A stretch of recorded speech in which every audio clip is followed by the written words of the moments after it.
everyone. I think we'll get started. Welcome to the Gun Tea on Friday. We have a couple of folks that don't need a lot of introduction around here, but we'll do a quick one. Taylor Ricketts, obviously, is a professor in the Rubenstein School, most of you know him, and the director of the Guns Institute.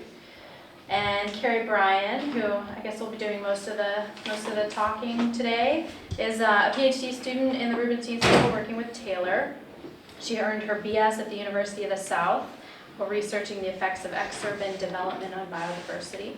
For the past year, she worked on a payments for ecosystem services project in rural Haiti. And broadly, she's interested in how development can be balanced with the conservation of ecosystem services and biodiversity. And while she's a grad student here at UVM, she'll be focusing on quantifying and mapping ecosystem services across the state of Vermont. So we're looking forward to hearing from Keri and Taylor today. So I'm going to start very briefly and just kind of frame this project. And then most of the time, as Liz said, Keri's just going to be presenting the initial work that we've done. So I kind of want to introduce this or frame this in three simultaneous ways, which is probably not good communication skills, but here are three kind of background things to know about why we're doing this project. So can you show that first one? So the first one is the kind of the broad area of interest that Keri and I share and why she's a PhD student here. And that is to try to understand the contributions to Vermont's economy that the conserved lands of Vermont are making. So what are the various economic and other benefits from conserved lands, and what's been the return on investment for Vermont in investing in conserved lands? How does the investment put into that compare to the flow of ecosystem services and other values coming out? So that's the broad idea, statewide, multiple benefit streams over long terms. And this project is kind of a get started first step towards that broad thing. Okay, so the second one is that many of you have heard me talk about the Natural Capital Project and INVEST, this system of models that tries to predict ecosystem services, and by far the most difficult and transient, slow to develop models have been the ones relating to water. It's been really frustrating for me, and it's been really slow for all of us. Still, after 6 years, the water-related models aren't where we want them to be. And so we've been trying to just kind of start simple and do some simple flood control stuff that's not a fancy dynamic model the way INVEST is built. So that's frame number two. And then the third one is this project grew out of Steve Pulaski's visit as a Marsh professor. So Steve is also one of the leaders of the Natural Capital Project and the INVEST, and he shares this frustration. And we decided to spend his week here, his first of hopefully 5 annual week-long visits, trying within a week to do the project that Keri's about to tell you about. So we got through it in the sort of most sketchy way within a week and have been sort of improving it ever since. But that's another sort of framing thing. So here's Steve checking out the Otter flowing through Middlebury. There's Steve and Keri, which you found them do a lot during that week, huddled over laptops in front of whiteboards and stuff. And the result is what Keri's going to tell you about. So one other quick, we also had a lot of fun with Steve while he was here. So hopefully you can pick out Steve among all the superheroes there in Mitigation. And the source of those costumes is Iron Man here, and is sitting out in the line as well. So Steve will be back every fall now for a few years. So with that, that's kind of where this project came from. And since Keri's been leading it, I'm going to let her describe the whole project, and then we can both be part of the discussion about what you guys think after that. Okay, over to you. So broadly speaking, I think we're all aware that today we're facing increasing rates of global environmental change, and that's both in terms of climate and in terms of land use. And so kind of the degree of change that's happened thus far has come to the point where it's threatening not only the resilience of natural systems and biodiversity, but of human communities as well. And the conservation community has begun to shift focus and add focus in response and in acknowledgement of that fact.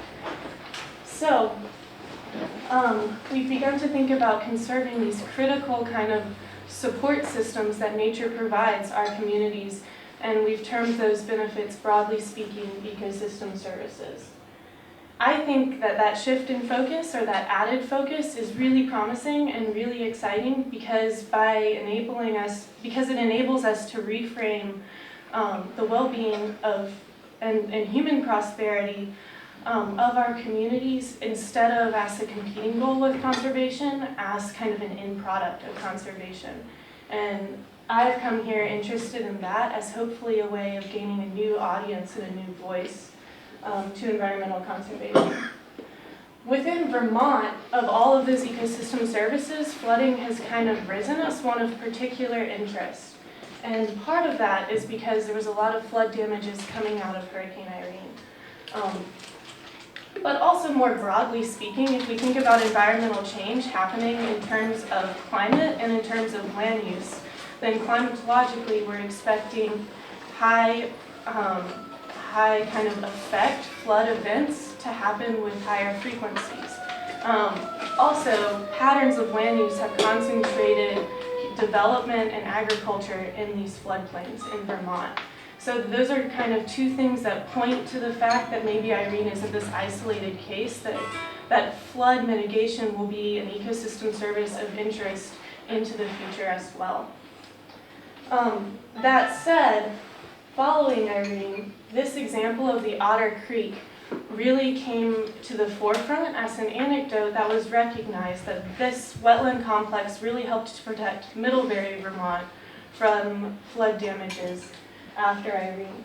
And people began to talk about the Otter Creek wetlands as an example of the way that as essentially a green infrastructure, a natural infrastructure that helped to protect, like I said, Middlebury from flooding. But while this arose as this really powerful story, it was really difficult to quantify. And if we're thinking about it in terms of green infrastructure, then I think it's important to note that while we can recognize that those wetlands and that intact floodplain did have value following Irene, there's also some opportunity cost in maintaining lands in that way. And that points to the fact that being able to estimate or quantify that value that that intact floodplain is providing could really be of high benefit in decision making in the future. So that leads to the goal of this project, which was to take this well-known anecdote locally and try to estimate the economic value of the Otter Creek wetlands and the intact floodplain along the Otter Creek in preventing flood damages to Middlebury following Irene. So what you see here is a map of the Otter Creek watershed, and here's Rutland and here's Middlebury, and they both lie along the Otter Creek, which flows from Rutland to Middlebury, and the blue in between those two all represents wetlands. And so, generally speaking, Rutland did not benefit very much from wetlands kind of soaking up water and releasing it downstream slowly, but Middlebury did. And in fact, what we saw following Irene is that flood damages were much higher in Rutland, although they only received about half of the flood volume that Middlebury did because it was draining a larger watershed. And so our goal was not just to come up with some quantitative estimate of that economic value of flood mitigation, but to do so in a way that was actually relatively straightforward and easily understood and could potentially be replicated elsewhere without huge time commitments involved. So in coming up with an economic valuation, the data that we really had to go on were these two flood hydrographs. So both at Rutland and at Middlebury, the USGS has a gauging station. And at that gauging station, they record the flood height and also the discharge of the Otter Creek over time. And discharge is essentially a measure of the volume of water passing that point per time. And so it's measured in cubic feet per second. And the hydrograph, which is what this whole study kind of starts from, is a plot of discharge over time. So in interpreting these, what's of most importance from a flooding perspective is the peak. What is the highest discharge that was experienced in that rain event? And then also the flood volume, which, since this is volume per time and this is time, volume is represented by the area under that hydrograph. And so what you see is that the hydrograph at Middlebury has a much lower peak discharge than the hydrograph at Rutland had. And that's kind of what we had to go on. And then we outlined these steps as ways to get from those hydrographs to an actual dollar value. So first, we needed to estimate what the hydrograph at Middlebury would have looked like had that intact floodplain not been there to attenuate those floodwaters. After we created our kind of hypothetical hydrograph, we needed to take the peak discharge that we were finding and actually map areas that we think would have flooded in that case and identify all of the structures in that flooded area. Once we'd identified flooded structures in our hypothetical flood scenario, we needed to find some way of estimating the actual monetary cost of damages to each building in that flood zone. And then our estimate of the value of the Otter Creek wetlands for flood mitigation to Middlebury would be the difference when we took all of those damages for the scenario that we created of this hypothetical higher flood minus the grand total of all of the damages that we found when using the actual hydrograph following Hurricane Irene. So here again are those two hydrographs that you've already seen at Middlebury and at Rutland. Here plotted together so that you can see the contrast. And so in estimating what the hydrograph would have looked like at Middlebury if the wetlands hadn't have been there, we were going on really one basic assumption, which is that the main way that wetlands mitigate floods isn't by changing the volume of water that eventually goes downstream, it's by changing the timing that that water is delivered downstream, by soaking up water and then releasing it downstream gradually so that your actual peak discharge will be lower. Equating that into hydrograph terms, what that meant is that we wanted a curve that represented the total volume or area under the Middlebury curve, but was the same shape as the Rutland curve. So we did that. We normalized the Rutland curve and then grew it up until it had the same volume represented as Middlebury. And this is what you get for our hypothetical scenario. So looking at this, you can see that the highest point on the blue curve is way lower than the highest point on the red curve. And that's really kind of your first indicator that this is not going to be an insignificant value.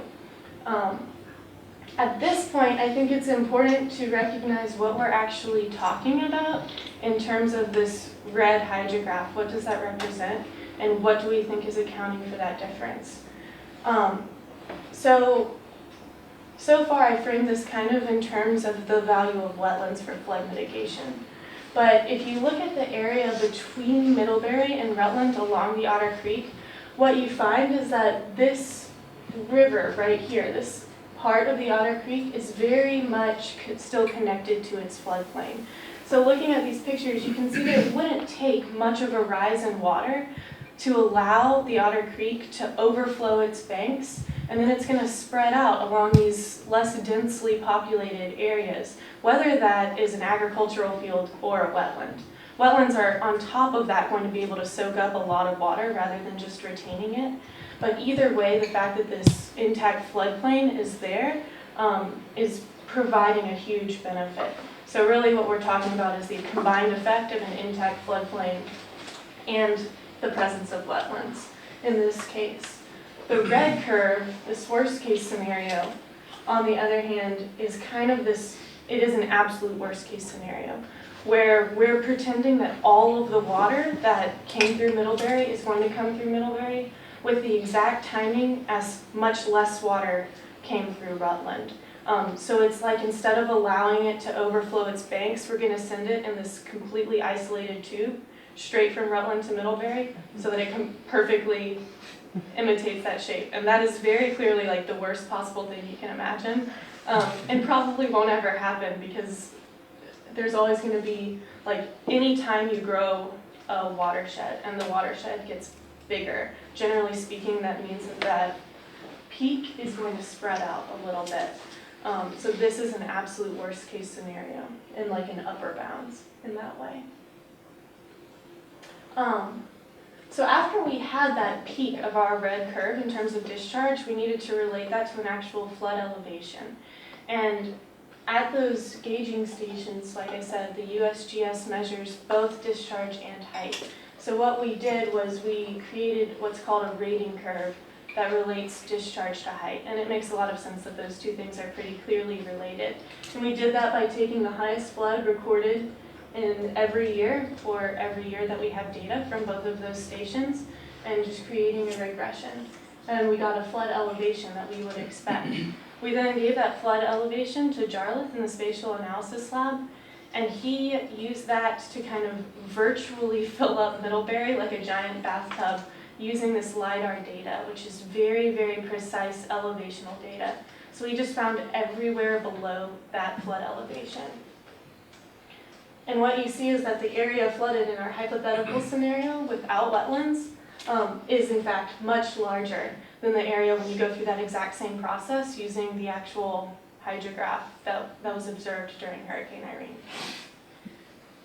We then overlaid that with this spatially explicit data set of every building in Vermont called the E911 data set. And that was originally created for use by emergency response services. And so we have this awesome map of every building.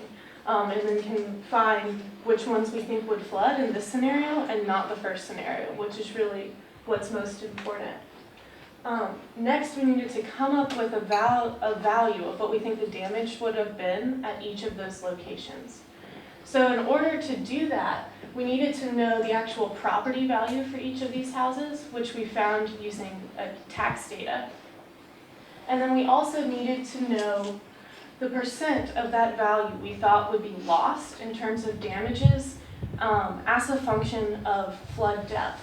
And we actually have that estimate. These depth damage curves have been produced by the FIA for insurance purposes.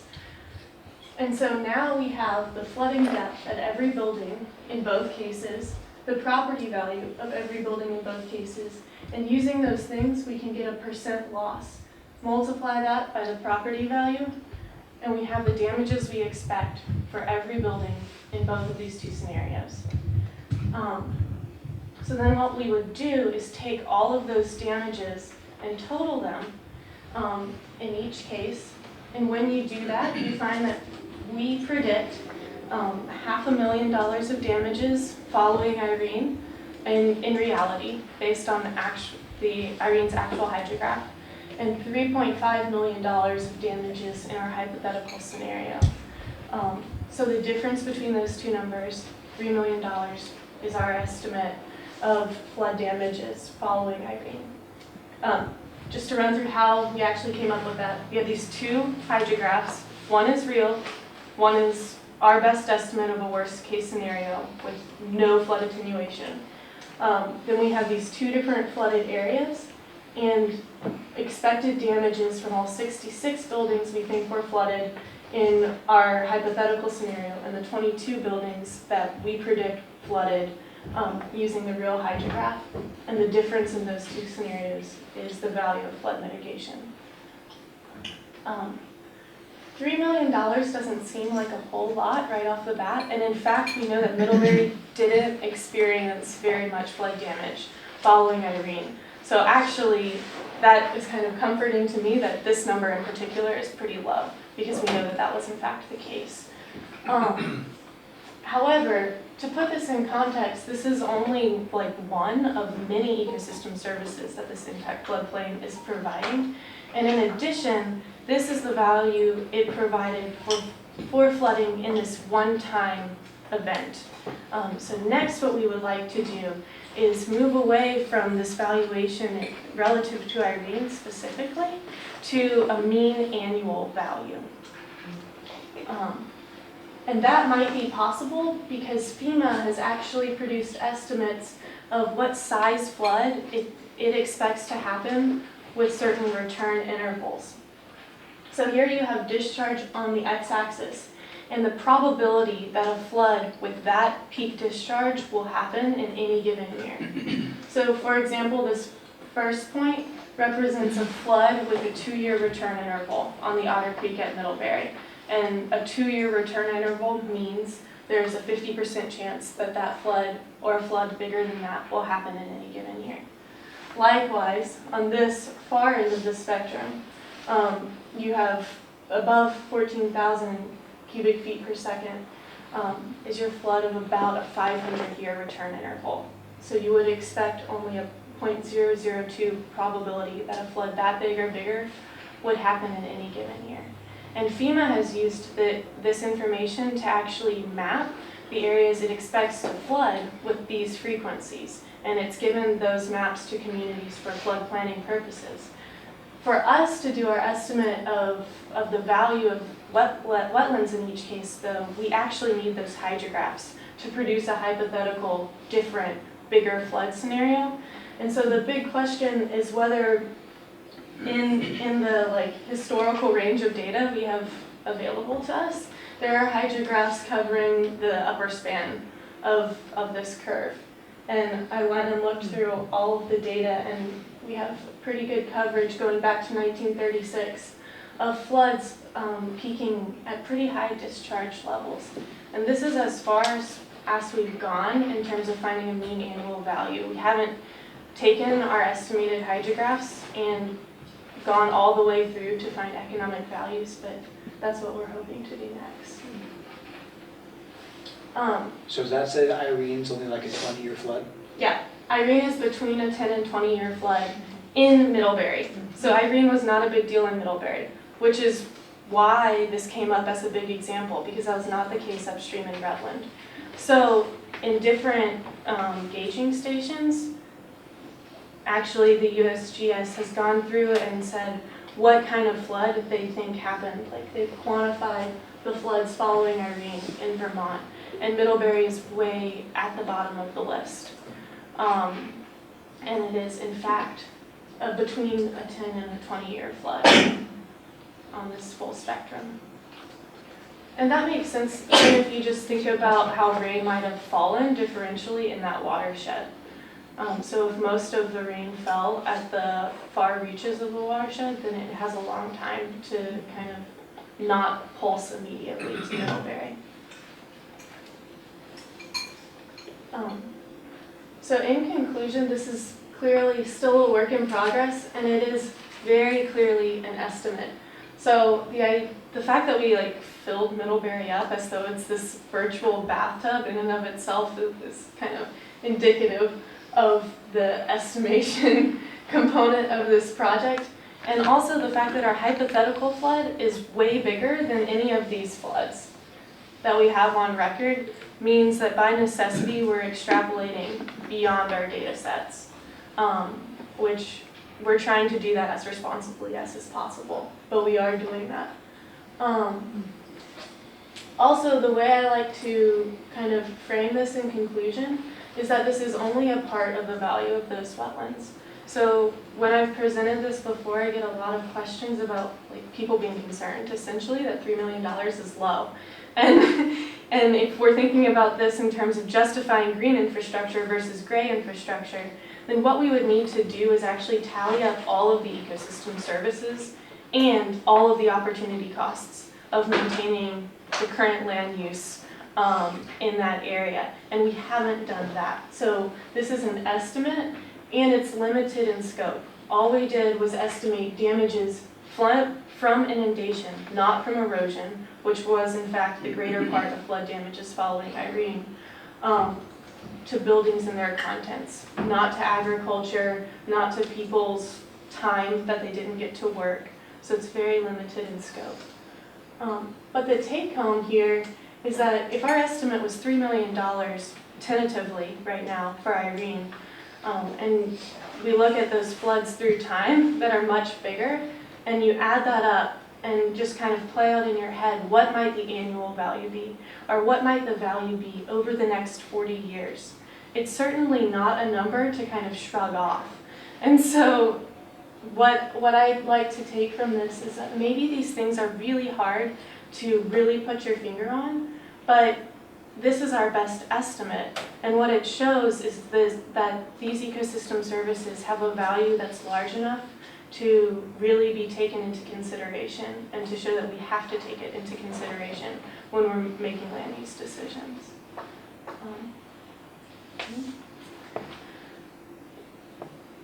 That's all I have for today, but definitely this has been a team effort, so I'm new to kind of almost all of this.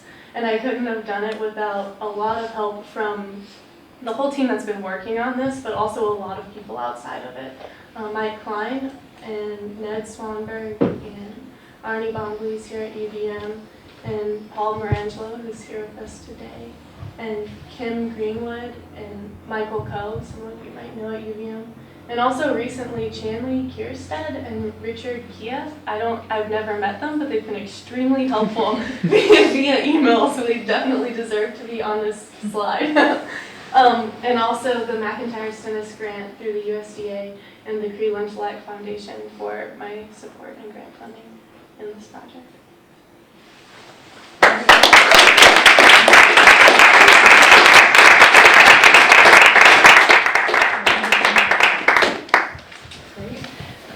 So Keri, maybe I'll just let you call on folks.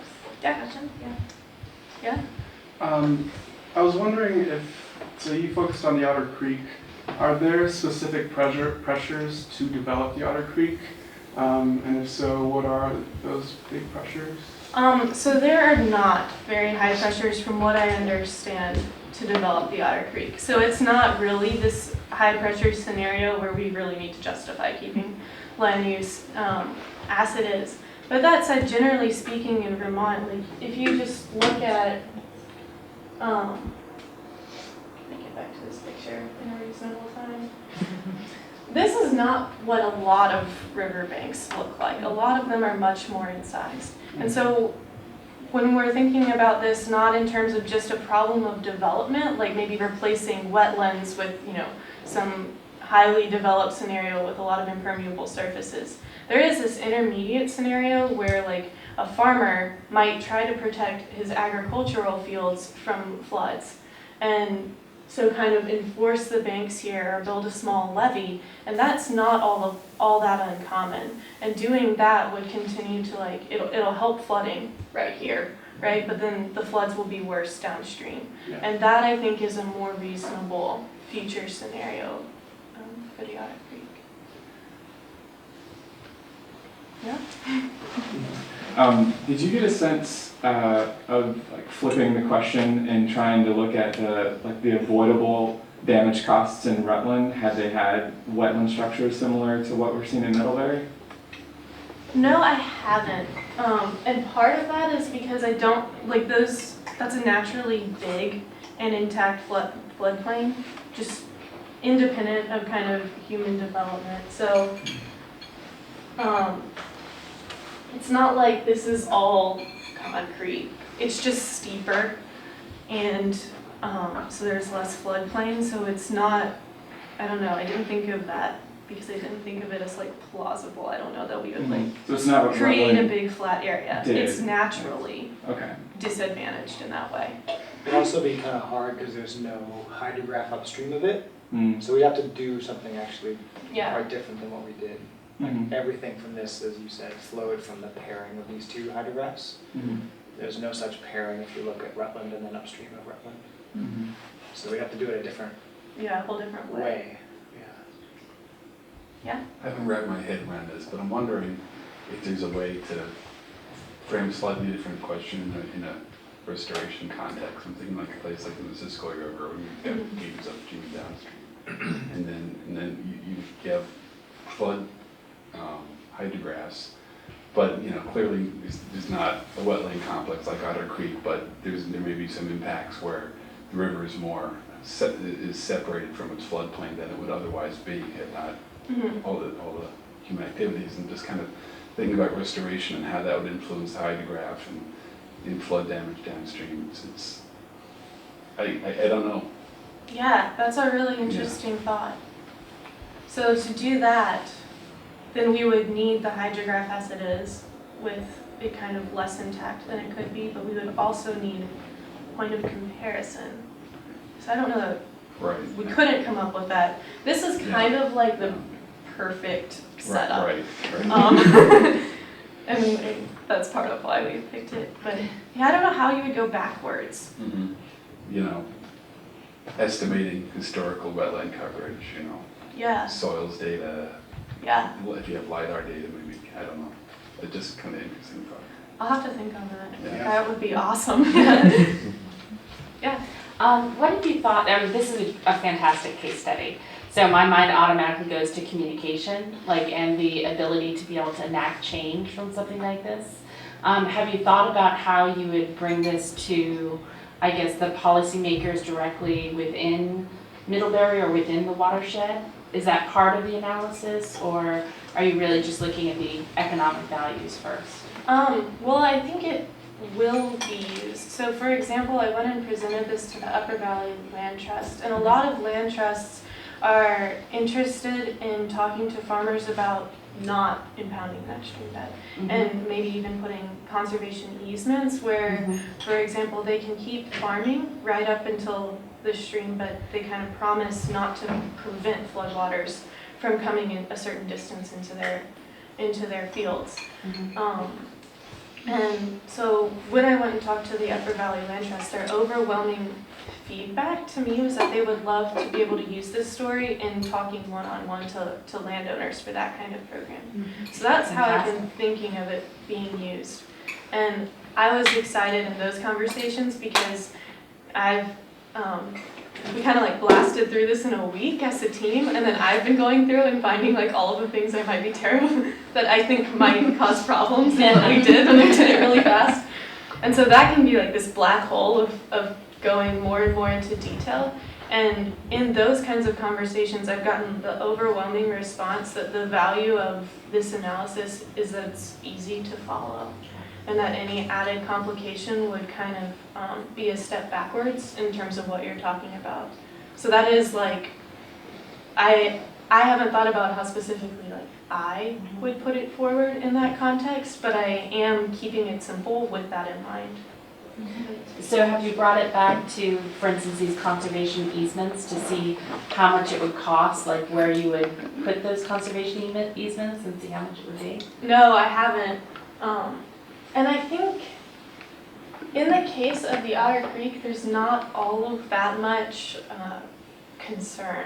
And so in the case of the Upper Valley Land Trust, which is the last group I talked to, they're dealing with a whole different area, but still using this as kind of a story was something that was really interesting to them, even though the number you can't pick it up and apply it somewhere else.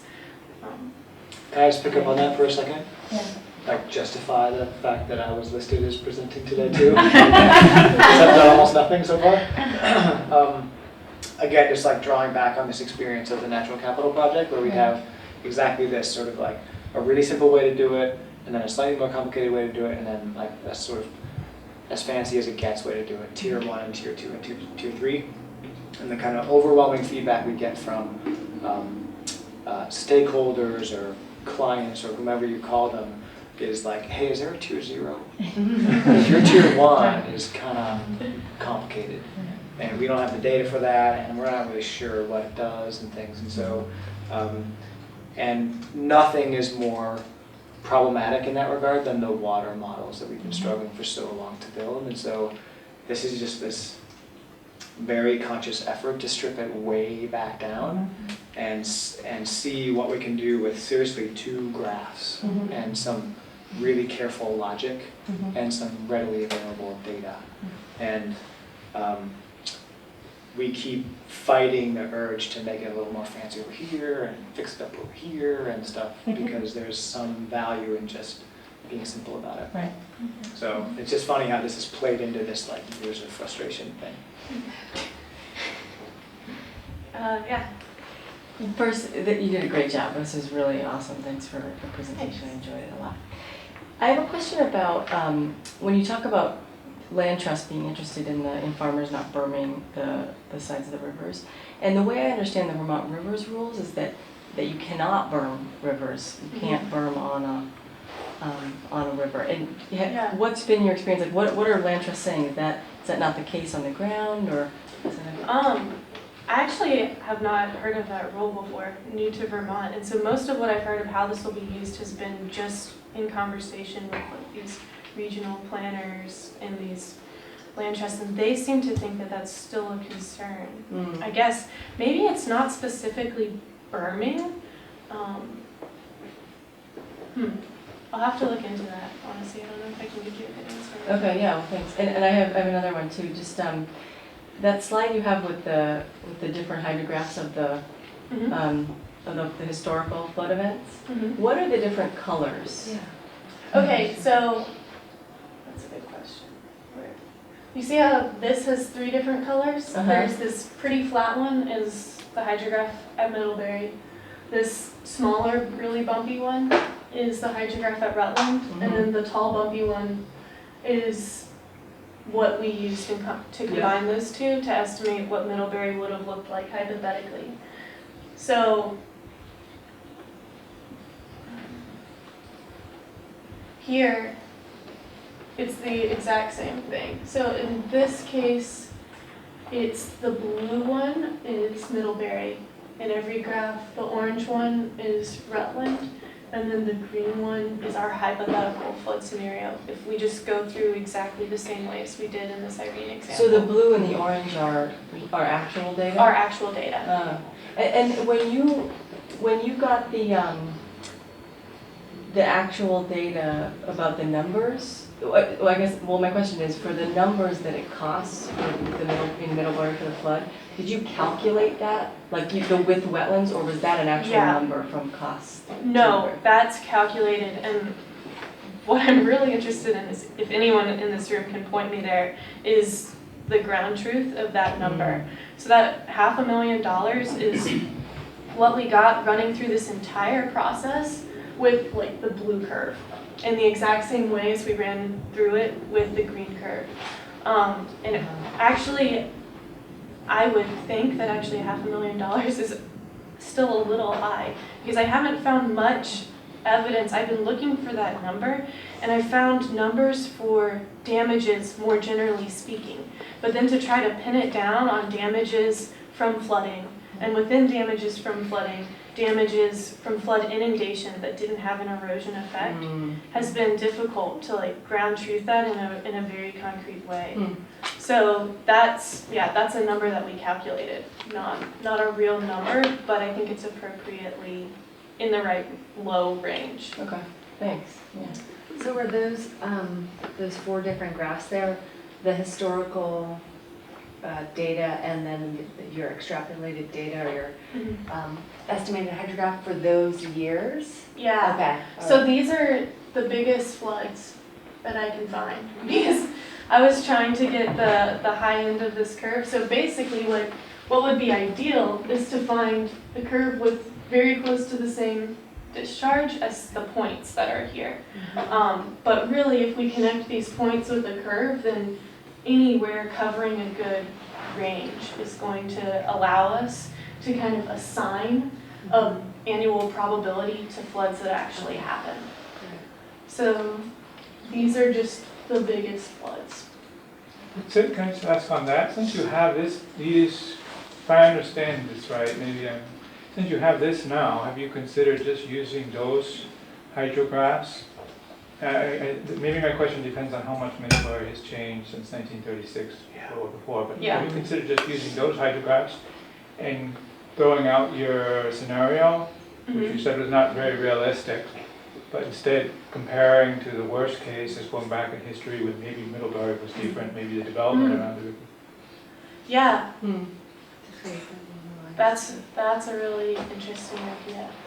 So what we have thought about is like zoning, and back in time there were just like less buildings, so like we can't really put a value on this flood because we don't know where buildings were.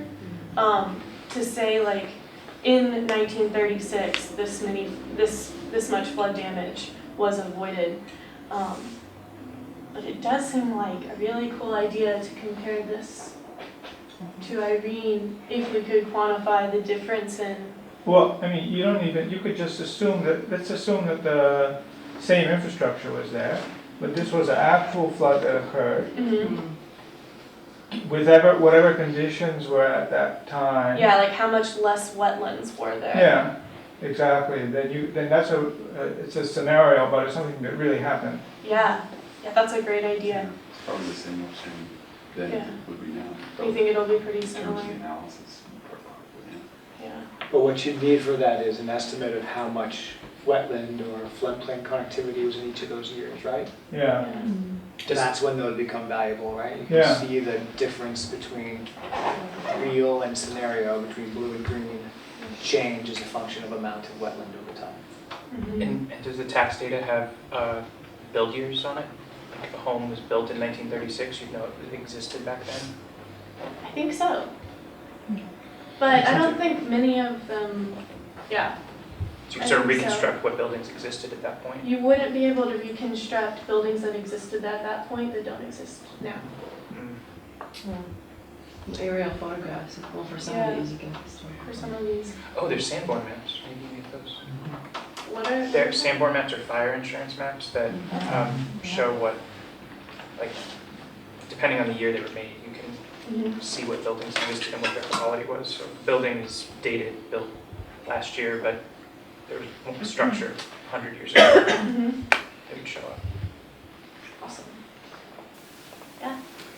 I've canoed a lot of the stretches of Otter Creek, and between Rutland and Middlebury, there are 2 or 3 pretty good-sized tributaries that come in, the New Haven and the Middlebury River and so forth.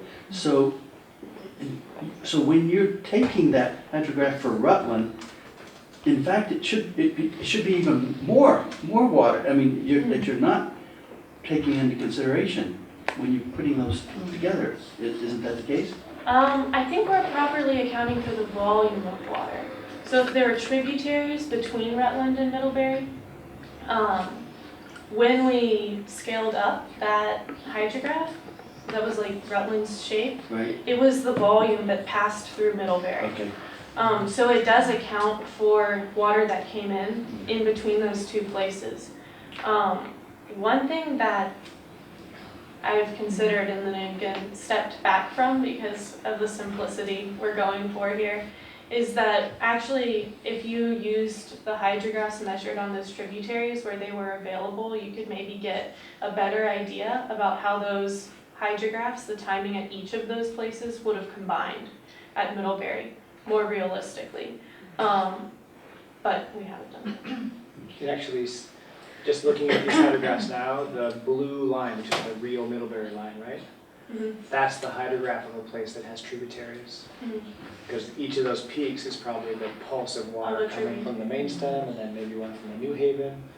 And so that's a tributary-y looking hydrograph, whereas the Rutland one has a single peak. So kind of just, that's the look of a place with less tributaries that might be delivering water at different days from the same storm. So why it's a single peak in the Irene case, when in every other flood it's a double peak or triple, is kind I of think interesting. it's like a backup, right? So if the flood, no? Because then that would have happened here. Yeah. I don't know.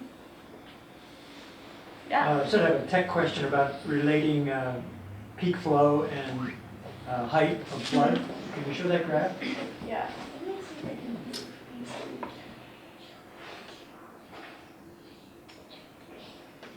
This one? Yeah. Is that your data? This is USGS Okay. data. Your analysis? Yes. Okay, and those linear graph scales or log, I can't tell. Log. Okay, because I can think of lots of reasons why this would be problematic, because one variable is the flow, and another variable is the stock. And there's a question of, I think they call it impedance, how fast the water flows out into places and then comes back out.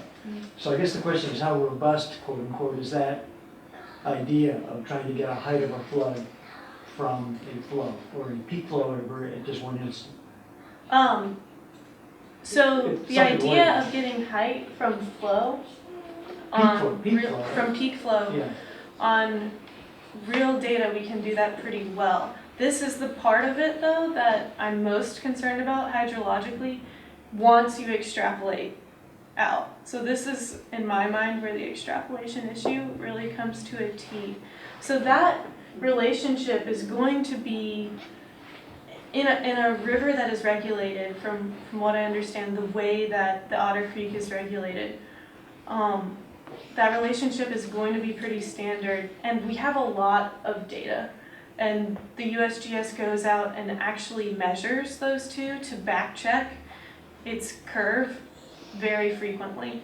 And I have both curves, and which one we're going to wind up using, given that we have to kind of extrapolate outside of that, is a point of current debate. But what you can imagine is that the stream bank changes shape. So if you have like, pretty steep cross section and then all of a sudden it widens, and this is like someplace we have data for, and this is our hypothetical flood, then that line is going to shift slope fundamentally. And that's a bigger concern than the strength of that linear, not linear, but that relationship within where we have data. Yeah. I had a similar wonky thought that if you have a hypothetical situation where you don't have the wetlands upstream, if you removed all the wetlands upstream in 1936, for example, then this over decades the stream the ability of the stream to convey water would change, and Yeah. the ability of the floodplain would be different than what it is now. It might affect the height. Yeah, it would. Yeah, and in fact, like I was looking back to try to correct the top end of this, and it's like shifted in the past 10 years. So if you plot like discharge and height very recently, it kind of forks. And so something happened that changed that relationship a little bit. But if you look at really big floods, which is what matters in this particular case, the upper end of that, the linear relationship is very strong statistically. But yeah, there's all kind of things that can change that relationship with time. And yeah. So I have my own kind of question for you all. One of the things that really fascinates me about this project is and that Keri's been bringing up a lot, is the broader idea of kind of the value of information. So we did this as quickly and simply as we could, and there's a gazillion ways to do it in a much more complicated, fancy way. And one thing that we can see down the road is to do this again in a very fancy way with these HEC-RES models that are very detailed and sophisticated and things, to try to do it, in a sort of hydrologically cutting-edge way with models, and then ask whether all that extra effort and time actually changes anything that might flow out of your results. The recommendation or the estimate of value or something like that. So that's another reason we're trying to keep it simple, so that we anchor this as the simple, and then we can have a big jump to fancy and not creep down that distance. But that's another thing I wanted to bring up as an aspect of this project, and see if you had any comments on that, or thought it was an interesting idea the way we do. Well, sure, I have it. So, which is, if 3 million is considered to be a small number, why spend a lot of time trying to fine tune that when there's something else out there that's bigger, and that's been raised here already. So in the end, you can possibly conclude that this is so small compared to everything else, don't sweat it. I don't know if it's going to stay small once we do the out into time. Okay. Yeah. I think that Irene, we picked this case where we knew Irene was small. Well, I think too that the interesting part isn't your high number, but the difference between the low and the high. Right. So proportionally, they're Yeah. very different, and actually, there's been a lot of correcting done since we went through this the first time, just in terms of like the housing values, for example, improperly being linked up. And so those numbers were way off. Like, I think it was 8 and 11 million to start off with, and just as like a really rough cut. And anyway, as we've gone through and fixed a number of things just analytically, the number 3 million has changed drastically, but the proportion has stayed between 3 times and 4 times the whole time, and that's through many iterations. So that is kind of more what I see when I look at those two numbers now, Is the ratio. is the ratio. Yeah. And that Damage is ratio is 5 staying times as much. consistent, which in itself is interesting. Yeah. Okay. Yeah. I was wondering, is FEMA the only insurer that would be of interest in this data, or are there a lot of private insurers that this would impact as well? I'm not sure exactly what you're asking. Okay, well, yeah, this is because I'm not American, but I'm led to the understanding that the only FEMA's the only insurer that will insure in a lot of vulnerable places. And so I was wondering if you knew if there was a private sector insurer which would have an interest in things like this. You know, because I mean, we're talking about ecosystem services, we're talking, you know, really, you know, the economic costs and risk factors, etc. And since insurance companies have really, really sophisticated risk departments, I was wondering if there was any of that sort of going on. No, is the short answer, but I know, Okay. like, in terms of this analysis interacting with insurance agencies, private insurance agencies. And right now, we're kind of taking data from FEMA and less so giving it back, actually. Oh, okay. So we're using their risk of what they think should be expected to come at these intervals, and using that as the basis for our into-time study. But I think it would only really become relevant from an insurance standpoint if there were some threat to that floodplain, some imminent threat to that floodplain, right? And we would expect then flood damages downstream to be a lot different. And that's where this would come into play, I would think, in terms of insurance agencies being interested. Insurance doesn't cover damage from floodwaters, as Yeah. I understand it. That's why you have to get federal floodplain insurance if you are in fact in a floodplain. But just a regular policy, that's considered act of God and is not covered. Unlike if you're piping in your own breaks, then you're covered by that water damage, but you're not from inundation from surface waters, as I understand it. Quite aware of this, being from South Louisiana during Yeah. Katrina. Yeah. If your roof had a hole in it, right, then you could claim that the water damage in your house was from rain, rather than the levee breaking in New Orleans. And that was the difference between a lot of people being covered by insurance or not. So Cut a hole in your roof. cut a hole in Yeah, one more question. Yeah, so you're trying to show and quantify the importance or the value of wetlands, and ultimately to make it important to decision makers. It seems like you're taking that high value comes from having wetland or no wetland, and then you're making some assumptions about that no wetland category, which is when the storm hits, all of that water goes immediately towards flooding, right? So it's essentially creating an impervious surface on all of that wetland area. Have you thought about comparing, maybe developing into ag land and seeing what that effect would be? Because there seems to be, that would be a major concern of developing lots of wetland. Yeah. I'm not sure how to do that well. So what I'm going to be really interested in is, once this number is final, is looking at the volume we think that is being stored temporarily. Basically like the space between those two curves. And people have done studies just measuring the ability of wetlands to soak up water.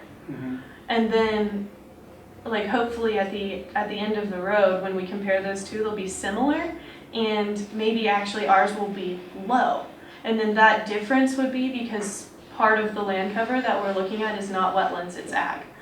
So that's kind of as close as I've gotten to thinking about that actually. We've talked about that a lot. Yeah. Because it's such an extreme change Yeah. that we have to model.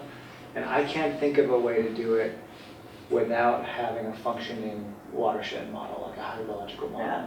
with parameters for how wetlands behave versus how fields behave versus how forests behave in terms of slowing water, soaking it up, saturation rates and stuff. So that's a question that takes a step jump of So it'd have to be a fancier model. Yeah. Yeah, you need I can't basically see a how to do it hydrologic otherwise. model Yeah. to do that. So now it's all lumped. 'Cause Anything now in the it's all floodplain, lumped. any land use is all lumped into the value. Yeah, Yeah. so like So it's really a the, floodplain value, not a wetlands value. it's a floodplain That's right. value. And if the floodplain value is higher in this case because a good portion of the floodplain is wetland. Yeah. But as soon as you try to differentiate there, you like lose your ability to just start from two hydrographs, It gets really basically. complicated. You don't know what part of that difference is because of what. Yeah.